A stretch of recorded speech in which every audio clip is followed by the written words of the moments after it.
We're going to go into the time where Irv's going to share some stuff, and you know, we've been talking about how, you know, Irv had his 100th birthday last month, and I got to thinking this morning. So how much has life changed? Or I mean, we don't stuff we know about that time we have to read about, and so I did a little looking this morning.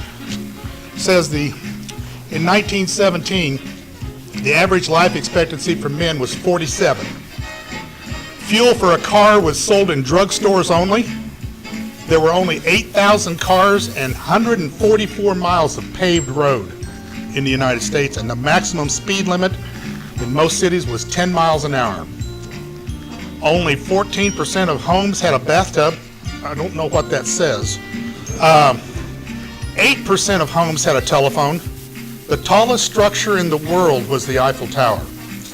The average wage for a U.S. earner was 22 cents an hour, and an average worker made between $200 and $400 a year. More than 95% of births took place at home. 2 out of every 10 adults couldn't read or write, and only 6% of all Americans had graduated from high school. This is the interesting one, and marijuana, heroin, and morphine were all sold over the counter at local drugstores. Back then, pharmacists said that heroin clears the complexion, gives buoyancy to the mind, regulates the stomach and bowels, and is in fact the perfect guardian of health. There were 230 reported murders in the United States, and the top technological invention of 1917 was the toggle light switch. Life's changed. You know, Irv, you've tell us, you know, when you talked the other day, you weren't born in Kansas, and I thought you had to. Tell us about where you were born, when you were born, and what took place to get you to Wichita. Well, go way back. I'm so thankful to you men here, and I think Stan has got something started and help him to keep it rolling for men. Thank you. It's a good way for guys to get together. But yeah. Go ahead. Well, I got quite a few cards last month, but an ex-neighbor, I thought he was my friend. I won't mention his last name. His first name's Doug. And the card he sent me said, "In the beginning, God created the heaven and the earth." You open it up, and he says, "How are things then, Irv?"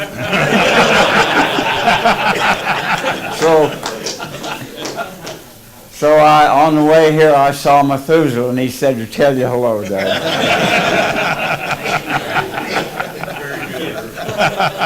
I was born in 1917 on a wheat farm just out east of Amarillo, Texas, and when I was 5 years old, my dad moved to Portland to join his brother, had cars for rent. They called it cars without drivers, and that was back before Hertz, and my dad and his brother was into that. And we were there 5 years, and I think one of my grandfathers died, and we came back to Wichita, and in 1910, of course, that's been my home ever since. I was in grade school, Kellogg, Hamilton Intermediate, East High, and we started church.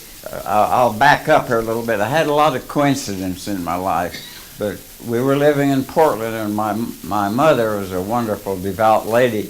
She met a lady out there who was a member of the Nazarene Church in Portland, and the interesting thing was we moved back to Wichita, 501 Laura. It was 2 blocks from the Nazarene Church. And so for many years I was there. I had wonderful preachers, teachers, and I really enjoyed it. And I've been at Asbury for a little over 60 years, and I appreciate it, and this is good. So. Okay, well, you know, you came back to Wichita. The Depression started in 1929, and we hear that jobs were hard to come by and life was hard. What was life like for you during the Depression? Well, I hate to say this, as a boy, I had parents, and they took care of me. and everyone was pretty much the same status. So really, we had meals and we had things all we needed. So for a boy, and this, I'm ahead of myself here, but Brokaw said that our generation was the greatest. I say my folks' generation was the biggest. They brought us through. They took care of us. And you can help me on how to wind this up. They taught us how to, what's your little saying? What? To use it up? Yeah. Use it up, wear it out, make it do, or do without? Do without. And so that was, and as a 10 or 12-year-old, they took care of me just like you've taken care of your family. So I just have to say, this is the way it is. Yeah. Okay, so you came back to Wichita, and you were talking about the Nazarene Church. Yes. You guys attended the Nazarene Yes. Church? When did you make a decision for Jesus? I think around 10 years old, and I'd like to say this, I had good Sunday school teachers, and I made the decision, and I'm a strong believer in this. I think some have heard that once you've accepted Jesus as your Savior, the Holy Spirit comes in. And to me, He stayed with me where I might have strayed a little, that the Holy Spirit stays with you throughout your life. And I have a lot of coincidences where the Holy Spirit helped me. Go on. So, all right, you attended East High. You graduated in 1935. Correct. What were your plans for beyond high school? Well, I didn't know, but I graduated from high school in June of '35, and I had a pair of wool pants and a heavy dress shirt. And some reason or other, I decided to go downtown to Cresses, and that was a new store then, Cresses. I went upstairs and asked for a job, and the manager looked at me, and I was dressed for dressing what I had, and he says, "When can you go to work?" I says, "Right now." And he took me upstairs, the 4th floor, and Cresses then sold a lot of crockery and stuff, and then they came in great big barrels packed in straw. And I went up the 4th floor, no air conditioning, of course, and that was starting out.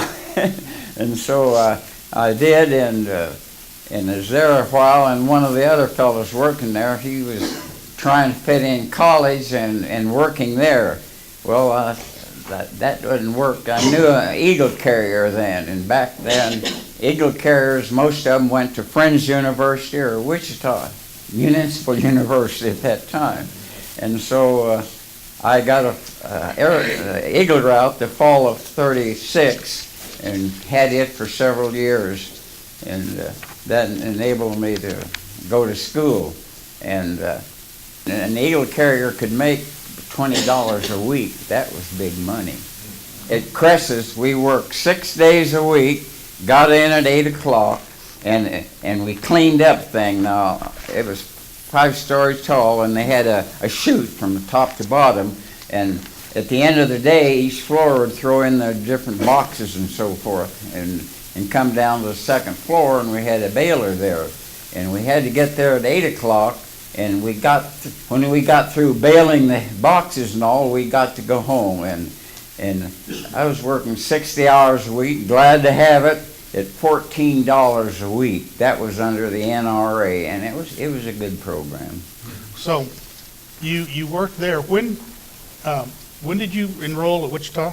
And I went to Wichita State. Well, Municipal University of Yeah. Wichita back in 36, and the tuition then for 15 hours was $50 a year. That's hard to believe, isn't it? So, all right. So, we've known that from the stories that you were during the war. You were a pilot, but you got interested in flying. When did you start your flying I don't lessons? know. I was interested. I wasn't gung ho about it all, but when I was going to university, they started a flying club, the Flying Shockers, and about 20 of us joined that. So they put us through flight training at W while we were students, and so I got my first license there in about June of 1940. Mm-hmm. So, Pardon? what were you flying? Oh, little Aeronicas or Cubs. There's the trainers. Okay. Yeah, and also too, you flew the Stearman too, didn't you? Yes. No. No? The odd thing, I worked at Stearman just a little before I went in. Of course, they were making the Stearman planes, and I got into the Navy, and I never flew a Stearman plane. Oh. The Navy had their own type of planes called the N3N. It was made in Philadelphia, and they weren't as streamlined as the Stearman, didn't look as nice, but they were a good sturdy plane, and they had all kind of places where you could open up and take care of things, so it was handy, but it was ugly.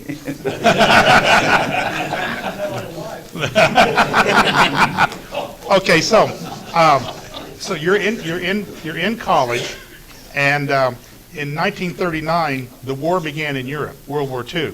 Yes. And we weren't involved in, obviously, but what was the feeling about here in the States about what was going on over there? Well, I think at first most of the people were isolationists. We didn't want to get into it. That's good, bad, or different. That was the feeling. What were people thinking about the war? Well, I really don't know.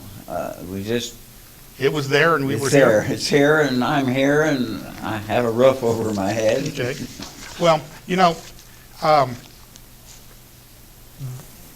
the government instituted a peacetime draft in September of 1940, and all able-bodied men between 21 and 35 were supposed to register.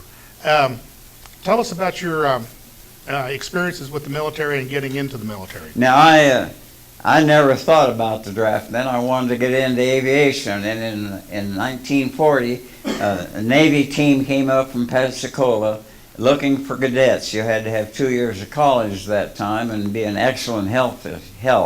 And so they came up, and the Lassen Hotel went up and ran through all these vigorous tests, and I ended up having what they call a right hydrocele. Instead of my intestine poking out, it was just a matter of water poking out. So it was a minor operation, so they said that you get that taken care of, you can come up to Kansas City and turn into the Navy. Now, I was operated on at the old hospital, Wichita Hospital. It's Seneca Douglas, no longer there. And while I was there, I got the draft notice, and you can see it, and it said, "Greetings. You will, on November the 24th, report to your draft officer." And it's little, what would happen was, you knew what would happen, supposedly. Well, I went into the hospital in the end of 1st of February and got this operation. It was successful. And when I was in the hospital, I got this draft notice. I have a copy of it. And so I went over to the draft board and I said, "Look, I've qualified for the Navy. I've had this. Sorry, Charlie. On February the 24th, you will report to your draft board." So I had the doctor tape me up, went up to Kansas City, and on February the 21st, I was sworn into the Navy. I beat them. They came out to my house and, "Where's Irvin?" "He's in the Navy." So just by 3 days, and I have all these orders and all these situations. So you went to Kansas City. You raised your hand and you enlisted. What goes on after that? Tell us. Well, yeah, Kansas City was called the E base. E meaning elimination. So they'd take a group in at a time at Fairfax Airport, and you'd go through flight training. Well, I didn't let them know it. I already had a private license. So I managed to get through. So at that point, what happens? Where did they send you? Well, the Navy had Corpus Christi and Jacksonville and Pensacola, and you don't know where you're going yet, but they went to Jacksonville, Florida, and from there was assigned to Pensacola, Florida, and started my flight training there on May the 1st of 1941. Okay. And how long was flight school? Well, about 8 or 9 months. In December of 41, I was licensed. I was inducted as an ensign and known then as a naval aviator, which we thought was pretty good. So what kind of planes were they teaching? Well, at that time there was older planes. They had a couple of planes that flew off of cruisers, but just pretty nondescript planes. Although they had, I chose what I wanted. I didn't want to be a flyboy. I liked low and slow and level, and so I chose patrol planes and got. They let you choose that kind of a. Yeah. They did. Okay. And so was that your? So this was in December. So this was in December when you. In January of 41. Okay. So back up just a little over a month from that point. December of 41 was Pearl Harbor. Yes. So you were in Pensacola at that time? Yes. That was, of course, Sunday morning, December. I have a little flyer. You might pick it up. I was in my room at Pensacola, and I heard Roosevelt's message direct. That was the day of infamy. And so we cadets said, well, we'll take care of them. This won't take very long, but it took a little longer. Okay, so where did they send you following? I got orders in December of 41 to VP-12, was the station, and the squadron then was stationed in Oahu, in Kaneohe Bay, and my orders were to there, and I reported in my first squadron on my birthday in 1942, and so that you report in, and was this where you were introduced to the PBY? yes, this is, and your PBY is patrol plane, patrol bomber. Y was built by Consolidated. All those is patrol, and that's a biplane, a heavy biplane, very could carry a big load. We could stay aloft 20 hours, and very dependable. Okay, so from Oahu, what were your orders? Well, I was in VP-12. You were in VP-12, and we starting with, we'd fly patrols about 11 hours. We'd go out 700 miles and cut across 50 and come back. It'd be a pie-shaped that we'd look. Mm-hmm.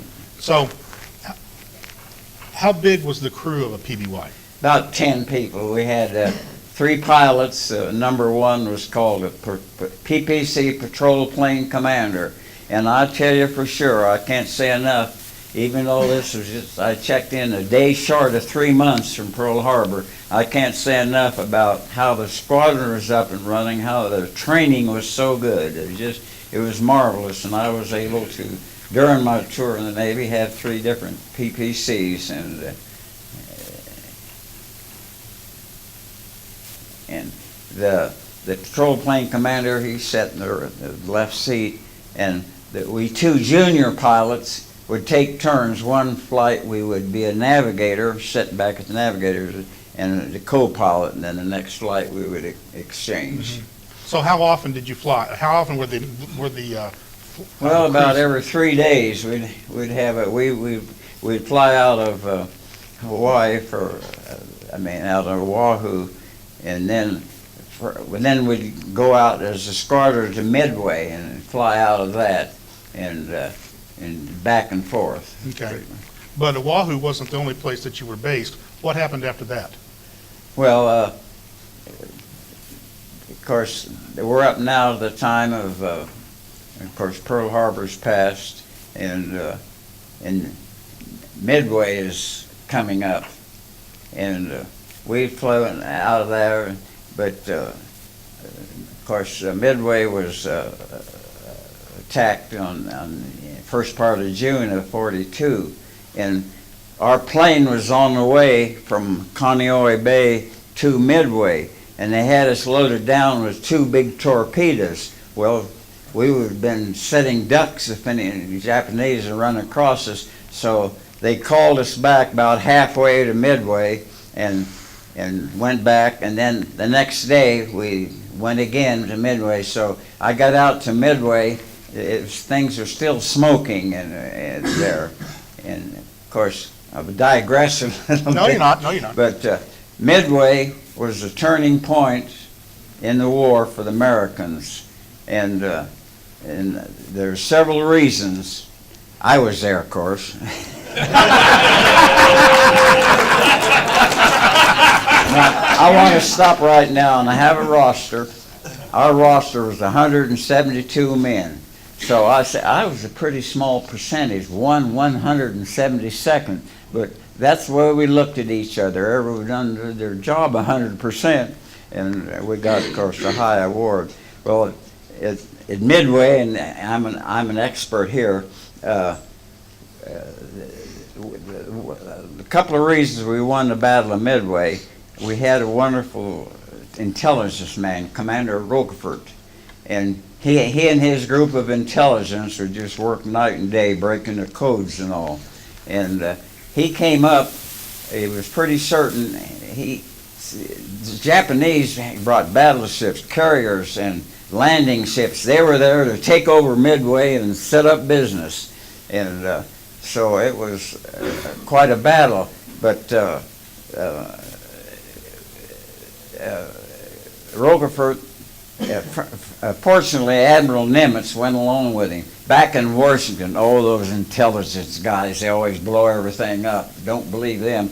But Admiral Nimitz went along with Roquefort, just everything that he said. And so we got ready for the battle, and the Japanese had a terrific group, and we just had really a small spar. We stayed up northeast of the island, and the Japanese were to come down the other way. And so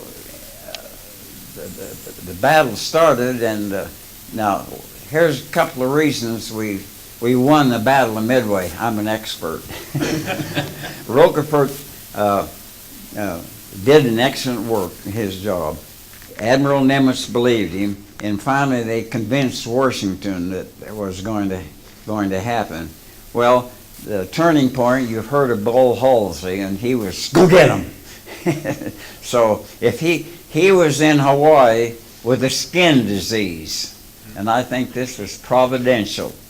If he had been in charge of the Battle of Midway, we'd have just been wiped out. He would have gone and jumped in, and the way it was, we held back, and as you remember, it was right at the last few minutes of the battle that we sunk three of their carriers, and Halsey would have been out there, but we waited, and the dive bombers, they were about out of gas, but the leader of the dive bombers looked down and saw this wake, and it was a cruiser, and he says, wait a minute, that thing's going someplace. So even though they were about out of gas, they went on, and in a few minutes they sunk 3 of the Japanese carriers, and that was about, and it was a turning point of the battle, because from then on we had surface control on the ships. Mm-hmm.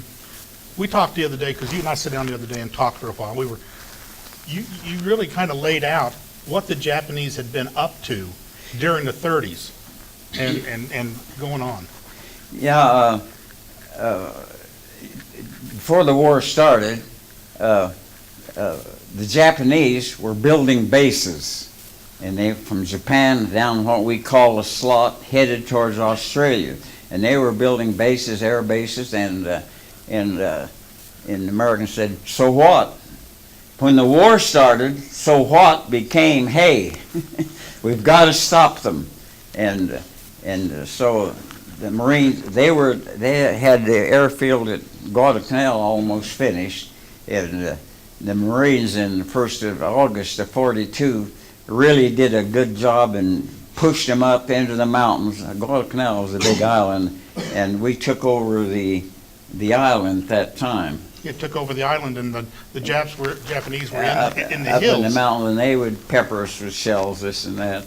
But they still would come in with supply. They were good sneaky at night. They could do things at night, and we didn't. We ruled the day, and they ruled the night. Well, Admiral Fitch says, "Hey, this has got to change," and so they equipped us as black cats for night flying, flame arresters. We had painted in black, and so we started flying at night, and started slowing down their, bringing their.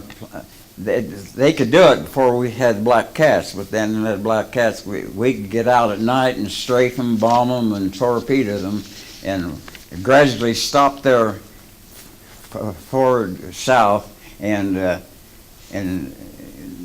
by cutting off their supplies night and day. And we've heard of Munda. We bombed Munda a lot of times. We bombed in different places, and our squadron then was given credit for this Battle of the South Pacific. I don't know how many of you have ever heard about it. Is winning the Battle of the South Pacific by stopping the Japanese, turning them around, and subsequent squadrons did the same thing. And now this is where I'm 172th, and I have a copy of our roster there, and we were given credit for winning, starting the Battle of the South Pacific. And for that, we got the Presidential Unit Citation, which is a biggie. But I was 172th of that. So, but the significance, because I had to look it up. The significance of the Presidential Unit Citation is the equivalent of each man doing what? In the Navy, it's the Presidential Unit Citation, and I have on you read it. Exceptional, this, and that. And in the Navy, the Navy Cross is the highest honor you can get in the Navy. And so this is the same as each one in our squadron, 172, qualified, had we been in individual things, qualified for the Presidential Unit Citation, which is the same as receiving the Navy Cross. So that's quite a deal. It was a biggie. Yeah, it was a biggie. There was a point when on one of your patrols there was a problem, and that you were forced to go down. Why don't you tell us about? Oh, this is interesting. Like I said, we would patrol out 700 miles, cut across a pie shape. Well, on this one flight, we were on our return, and we were about 450 miles from land. Well, only 1 mile from land, but it was straight down. Yeah. So for our purposes, we were 450 miles from land. And I was navigating that day, and I was able to hit. They found us within about a few miles of where I said we were.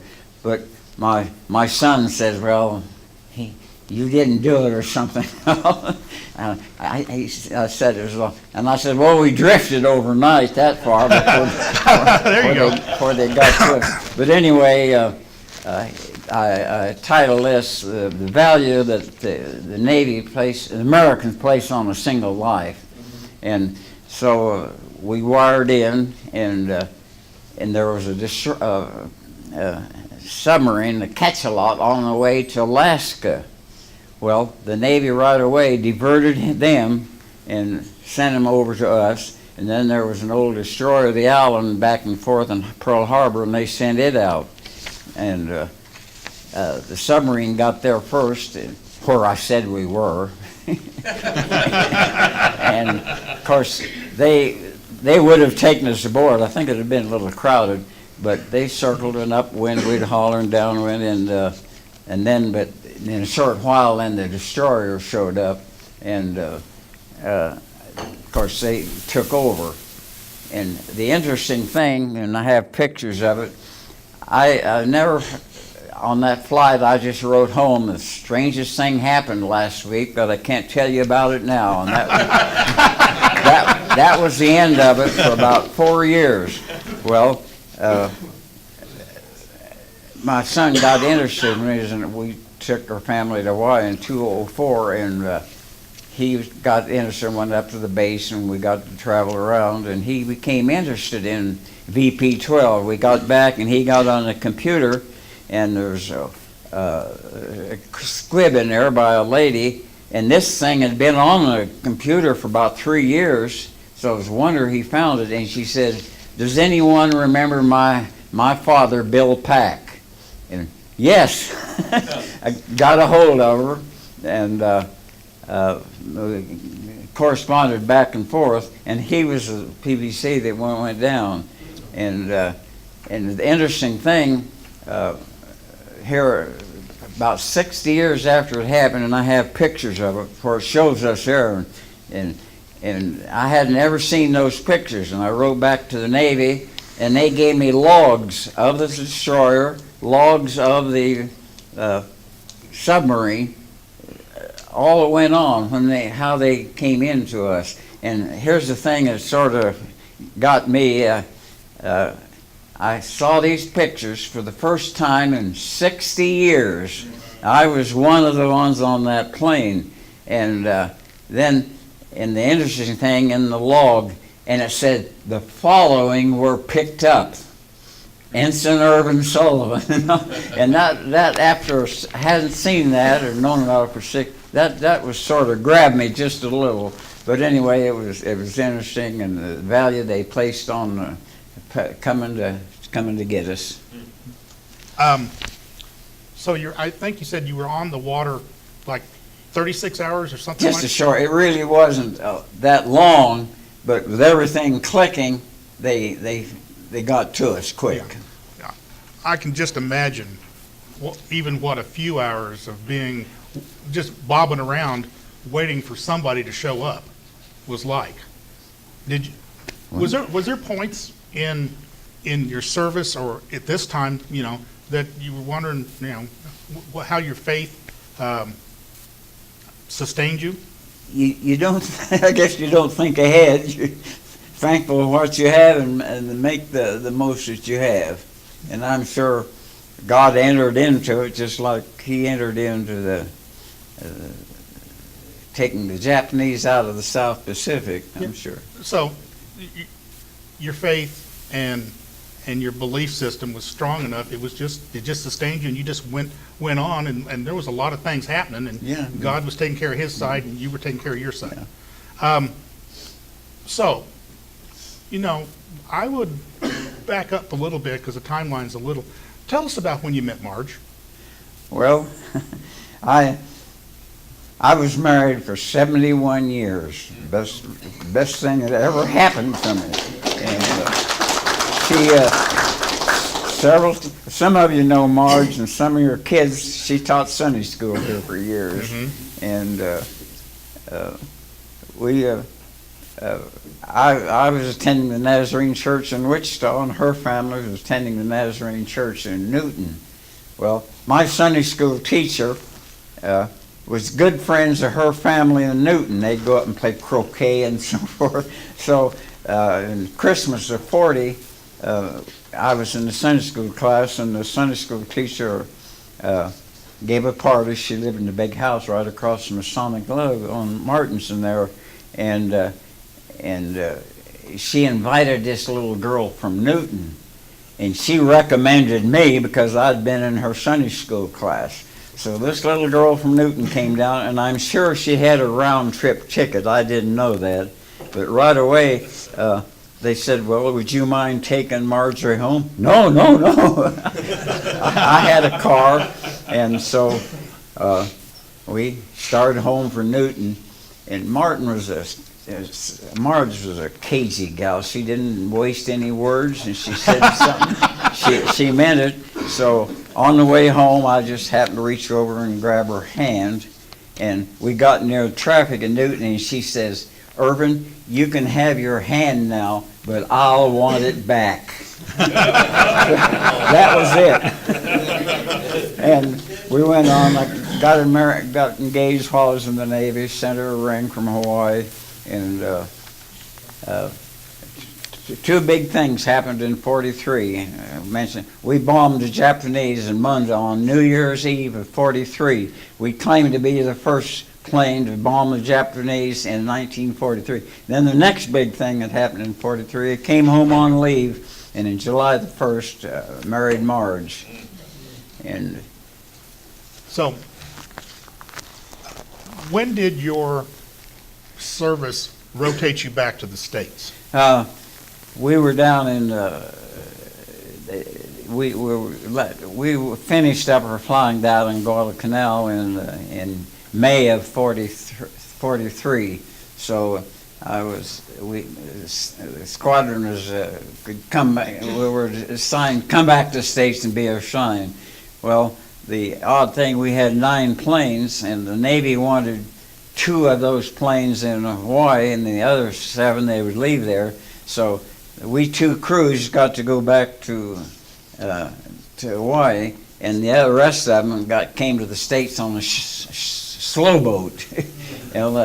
Here's where God looked after me and helped me, and the Holy Spirit was in my life. I got to Hawaii and met this Harvey Hop that I'd flown with at the first, and he says, "Well, Irvin, what are you doing when you get home?" I said, "I don't know." He said, "Well, if you get married, you come and live with us." Well, he was at that time he was over picking up a PB-4Y, a Navy version, and so in July we got married, and in late July we showed up. Here we are, Mr. Hop. But that was interesting, and we stayed with him, and he got duty later, and we stayed in the house for a while, 1071 Encino Row, and we had a wonderful time there. Now, most of the squadron got malaria while they were overseas, and the mosquitoes are smart. They traveled in 3s. 2 would hold the net against your body, and the other would stick you. And I think I covered up all I could, and we took Atterbury, and they were dry pills, and you just take a handful even without water. But I didn't get malaria. I came back to the States, and I was stationed to go out again, but they sent me to Seattle, and that was wonderful duty as pilot flying up in the 13th Naval District, taking mail and people and so forth. So you finished out your service in Seattle? Yes, and I stayed in a year after the war was over. I got out July the 8th of 1946. Okay, and you came back to Wichita? Came back to Wichita, and of course it was hard to find housing. You remember Plainview? Mm-hmm. Yeah. Well, we got into Plainview and lived there 5 years. And I'm going to digress just a little bit. You heard Herb Brokaw. Was it Herb Brokaw? Tom Brokaw? Tom Brokaw, the world's greatest generation. Well, I claim that my folks went through the Depression, took care of us, and made do and did without, and they got us ready. And when we went into the service, we were pretty solid. And so Brokaw says, "Well, you're the greatest generation." I say, "No, my folks were. They got us ready. We stood on their shoulders." And see, unfortunately or fortunately, during the war, the economy just picked up. Everyone had a job, and all the hours you wanted to work, and so the government was building up money. I guess we didn't know what. They came out with a GI Bill. You could get a low interest rate on a house, and you could finish college. And so my folks stayed home and did that. So when I came back, I had just 1 semester of college left, so I got that semester. Then my first house, I got on the GI Bill. So I think our folks got us ready, and we were ready, and just did what we were supposed to do. Yeah. Well, do you have any final wrap-up of 100 years of life, of living, of experiences in the war and family and things? How would you wrap it up? Well, I would say God's been good. I'm all about it. And I had the best wife I could have had.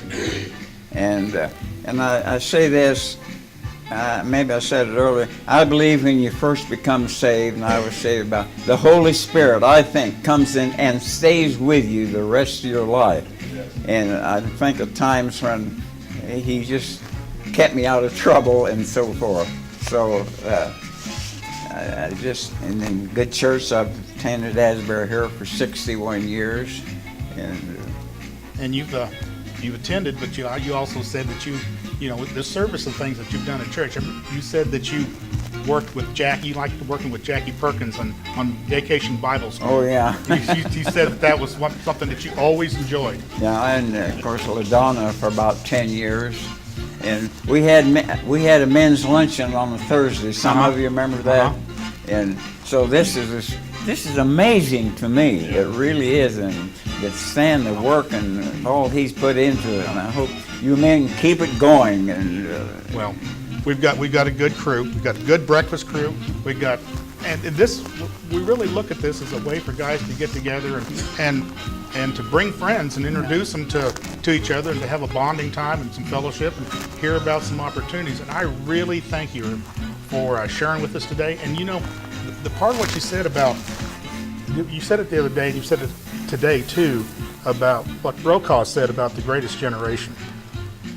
And I pondered that, what you said about your folks. And I got to thinking, well, your folks did what they were supposed to do. They did the best they could. They raised their families. They took care of them, equipped them the best they can. They had no idea of what was coming for their kids and what their kids went through during the war. And I'm sitting there thinking, we don't know what's coming for our families, but we're supposed to be raising our kids and equipping them the best they can and training them up, because we have no idea what they may be facing. And it just made me think of how to tie those together, and it just gave me a lot to think about the last couple of days. Well, now I'm an expert on the war, you all heard. Somebody said that. I'm an expert on mating children. I had a super wife, but and grandparents and all of you, I say this, hope you get tired of listening to it, as much is caught as is taught. Mm-hmm. These little kids, your grandchildren, well, where'd you get that? Well, I heard you say it. I saw you do it. So keep being the good example. And those little boogers see things. Well, we appreciate you sharing today, and thank you so much. And I want you to know I was just 172. Thank you.